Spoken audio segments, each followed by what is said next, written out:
ప్రభువునందు అత్యంత ప్రియమైన దేవుని ప్రజలకు మన ప్రభువును రక్షకుడైన యేసయ్య అతి శ్రేష్టమైన నామంలో మీ అందరికి శుభాలు తెలియజేసుకుంటున్నాను. దేవుడిచ్చిన మహా ఆధిక్యతను బట్టి ఆయన నామానికి స్తుతులు స్తోత్రాలు కలుగునుగాక. ఈరోజు మనల్ని దేవుడు సజీవుల లెక్కల్లో ఉంచినందుకు ఆయన నామానికి స్తుతులు స్తోత్రాలు కలుగునుగాక.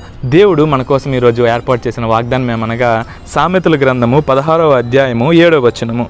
ఇక్కడ చూసుకున్నట్లయితే, ఒకని ప్రవక్తన యెహోవాకు ప్రీతికరమగునప్పుడు ఆయన వాని శత్రువులను సహా వానికి మిత్రులుగా చేయును. దేవుడి నామానికి స్తోత్రం. దేవుడు మన జీవితంలో ఎంత గొప్ప వాగ్దానం చేశాడండి.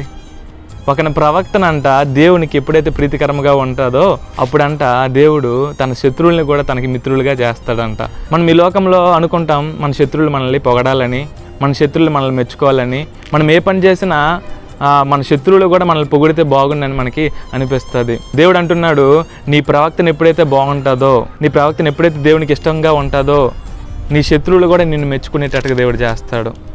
నువ్వు బాధపడుతున్నావు, నీకు అనేక మంది శత్రువులు ఉండొచ్చు, ఈ లోకంలో నీకు అనేక మంది నీకు వ్యతిరేకించేవారు ఉండొచ్చు, కానీ నీ ప్రవక్తను దేవుడికి ఇష్టమైనప్పుడు నీ శత్రువులు కూడా దేవుడు మిత్రులుగా చేస్తాడు.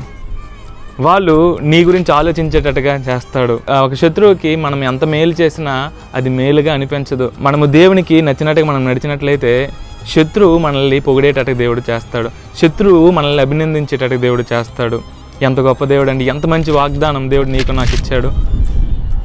మనము దేవునికి ఇష్టముగా ఉన్నట్లయితే మనకి ఈ లోకంలో మనల్ని వ్యతిరేకించేవారే ఉండరు.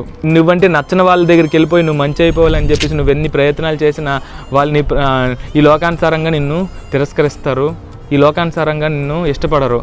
కానీ నువ్వు ఎప్పుడైతే దేవుని బట్టి దేవుని యందు నీ యొక్క మంచితనం కనుపరిచావో, దేవుని దగ్గర భయభక్తులు కలిగి, దేవుని యందు నమ్మకము కలిగి, దేవుడు చెప్పిన మార్గముల యందు, దేవుడు చెప్పిన నీతి వాక్యాలందు నువ్వు మనసు పెట్టి నువ్వు ఎప్పుడైతే ఉంటావో అప్పుడు నీ శత్రువులు కూడా నిన్ను మిత్రులుగా చేస్తాడు. మనలో గిట్టని వారు కూడా ఎప్పుడు ఇష్టపడతారంటే మన ప్రవక్తన దేవునికి అనుకూలంగా ఉండేటప్పుడు. ఒక సంస్థలో కావచ్చు, ఒక కంపెనీలో కావచ్చు, ఎక్కడైనా సరే యజమానుడికి నచ్చితే చాలండి. కిందనున్న వర్కర్స్కి యజమానుడే తన నోటంట నిన్ను పొగిడాడు అనుకోండి, కిందనున్న వారందరూ నిన్ను పొగుడుతారు, నిన్ను కొనియాడుతారు. దేవుడే నిన్ను పొగిడి నీ ప్రవక్తని యందు దేవుడే ఆనందించినప్పుడు నీ శత్రువుల్ని సహితం దేవుడు మార్చగలిగిన దేవుడు. నీ శత్రువులు దేవుడే సృష్టించాడు, మనల్ని కూడా దేవుడే సృష్టించాడు. దేవుడు చెప్పినట్లుగా శత్రువులు కూడా వింటారండి.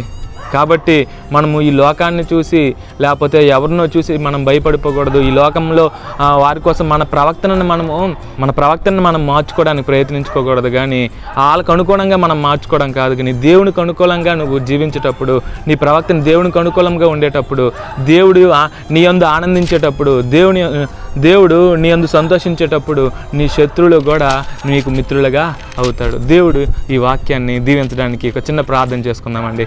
పరిశుద్ధ ప్రేమ కలిగిన దేవా, దయగలిగిన తండ్రి, నీకే వేలాది వందనాలు, నీకే కోట్ల కొలది స్తోత్రాలు. ఈరోజు చేసిన వాగ్దానాన్ని బట్టి నీకే వందనాలు, నీకే స్తుతులు స్తోత్రాలు చెల్లించుకుంటున్నాను తండ్రి. అవునయ్యా దేవ తండ్రి, శత్రువులు కూడా అయ్యా మిత్రులుగా చేస్తున్నాను వాగ్దానం చేసిన దేవా, నీకే స్తుతులు స్తోత్రాలు అయ్యా. అడుగడుగున దేవ తండ్రి, మేమంటే గిట్టిన వారు అనేక మంది ఉన్నారయ్యా. అనేక మందిని కూడా దేవ తండ్రి మీరు మిత్రులుగా చేసే దేవుడు అయ్యా దేవ తండ్రి. అవునయ్యా, ముందుగా మా ప్రవక్తను నీకు నచ్చేటట్టుగా మార్చండి దేవ తండ్రి. మాలో ఏ ఒక్క దేవ తండ్రి అయ్యా వేసే అవిధేయతున్న దేవ కొట్టివేసి నీ యొక్క నామంలో దేవ తండ్రి విధేయులుగా అయ్యా నడిపించి నీ సన్నిధిలో నడిపిస్తారని, నీ జ్ఞానమిచ్చిన మమ్మల్ని నడిపిస్తారని, నీ తెలివినిచ్చి మమ్మల్ని నడిపిస్తారని దేవ తండ్రి, ఈ యొక్క వాక్యాన్ని మా జీవితంలో ఫలించేటట్లు మీరు చేస్తారని, ప్రార్థనని పాదాల చెంతకు చేర్చుకుంటారని యేసు ప్రియ పరిశుద్ధ నామాన్ని అడిగి వేడుకుని పొందుకున్నాం మా పరమ తండ్రి. ఆమేన్. దేవుని నామానికి స్తోత్రం. God bless you all.